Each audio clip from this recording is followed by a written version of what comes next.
शारदीय नवरात्रि की धूम है। ऐसे में संगम नगरी प्रयागराज में भी माता के मंदिरों में श्रद्धालुओं का हुजूम देखने को मिल रहा है। प्रयागराज में देवी माँ का एक ऐसा भव्य मंदिर है जहाँ कोई मूर्ति नहीं है। आस्था के इस अनूठे केंद्र में लोग मूर्ति की नहीं बल्कि पालने की पूजा करते हैं। देश के कोने कोने से आए श्रद्धालु इसी पालने का दर्शन करते हैं और इसी में देवी माँ के दिव्य स्वरूप को मानकर इसकी आराधना करते हैं।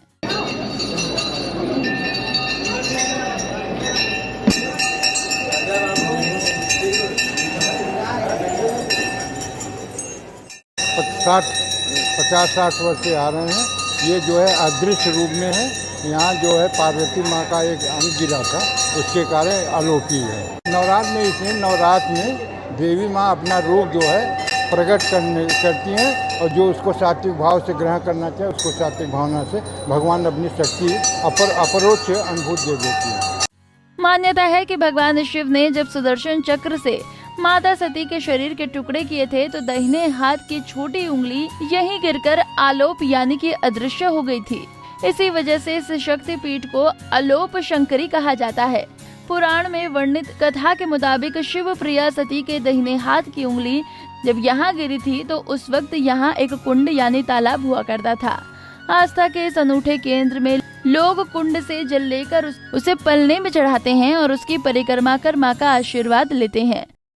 की देह के अंग जहाँ जहाँ सुदर्शन के द्वारा भगवान विष्णु के माध्यम से कट कट के गिरे पूरे भूमंडल पे, वहाँ वहाँ शक्तिपीठ हुए। तो ये 51 शक्तिपीठों में से एक शक्तिपीठ प्रयागराज में भगवती की करांगुलियाँ यहाँ पर गिरी। और यहाँ भगवती, क्योंकि आखिरी अंग था भगवान शिव के हाथ में, हाथ था माता का, तो वही गिरा यहाँ।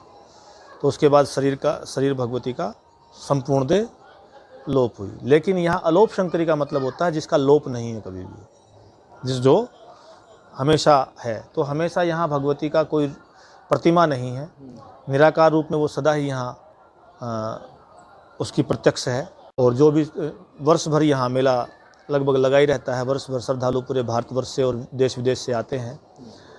लेकिन ये दो नवरात्र होते हैं, इसमें विशेष तौर पे यहाँ श्रद्धालु ज़्यादा मात्रा में आते हैं। और क्योंकि भगवती जगदम्बा, भगवती दुर्गा नकारात्मक शक्तियों का संहार करती है, असुर शक्तियों का संहार करती है, इसलिए नकारात्मकता यहाँ दूर होती है। प्रेम, वात्सल्य, करुणा, ममता, सद्गुण आदि जितने ये सद्गुण हैं जो कि एक व्यवस्थित परिवार के लिए बहुत ज़रूरी है, ये सब सद्गुण यहाँ आने वाले सभी को प्राप्त होते हैं। आपको बता दें कि नवरात्रि के खास मौके पर गर्भगृह में इस पालने के साथ ही पूरे मंदिर परिसर को खूबसूरती से सजाया गया है।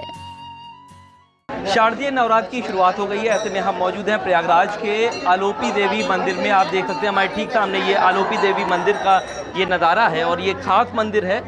51 शक्तिपीठों में से एक शक्तिपीठ है आलोपी शंकरी मंदिर। और आप देख सकते हैं यहाँ पर एक पालन की पूजा की जाती है।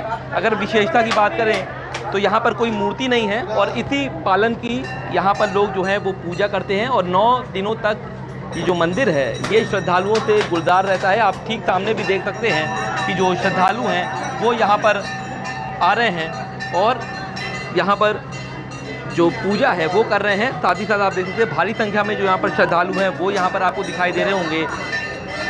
और हर रोज़ ये जो मंदिर है ये सुबह 4 बजे से खुलता है और उसके बाद फिर 9 बजे के बाद ये बंद होता है और फिर देर शाम को सफाई होने के बाद इसको आम जनता के लिए खोला जाता है। मानता ये है कि यहाँ पर सती का पंजा गिरा था जिसके बाद ये आलोप हो गया था और तभी से इसका नाम आलोप शंकरी जो है वो रख दिया गया है। ऐसे में दूर से भी यहाँ पर श्रद्धालु आते हैं। प्रयागराज से तो यहाँ पर श्रद्धालु आते ही आते हैं, लेकिन अन्य जिलों से भी यहाँ पर श्रद्धालु जो हैं वो यहाँ पर आपको दिखाई दे रहे होंगे। अगर हम बाहर की बात करें तो आप देख सकते हैं कि बाहर जो है यहाँ पर भी श्रद्धालुओं का जो जमावड़ा है वो आपको देखने को मिल रहा होगा। यहीं पर ही वो पूजा पाठ भी कर रहे हैं। तो हम ये कर सकते हैं कि 51 शक्तिपीठों में से जो एक शक्तिपीठ है वो आलोपी शंकरी मंदिर भी है। तो ऐसे में हम ये कह सकते हैं कि श्रद्धालुओं की संख्या है वो लगातार बढ़ रही है। वीडियो जर्नलिस्ट उपाध्याय के साथ सैयद आखिर रज़ा, पंजाब केसरी टीवी, प्रयागराज। हमसे जुड़े रहने के लिए हमारे YouTube चैनल को सब्सक्राइब करें और नई वीडियो की नोटिफिकेशन के लिए बेल आइकॉन को दबाएं। अगर आप ये वीडियो Facebook पर देख रहे हैं तो लाइक जरूर करें और ज्यादा से ज्यादा शेयर करें। धन्यवाद।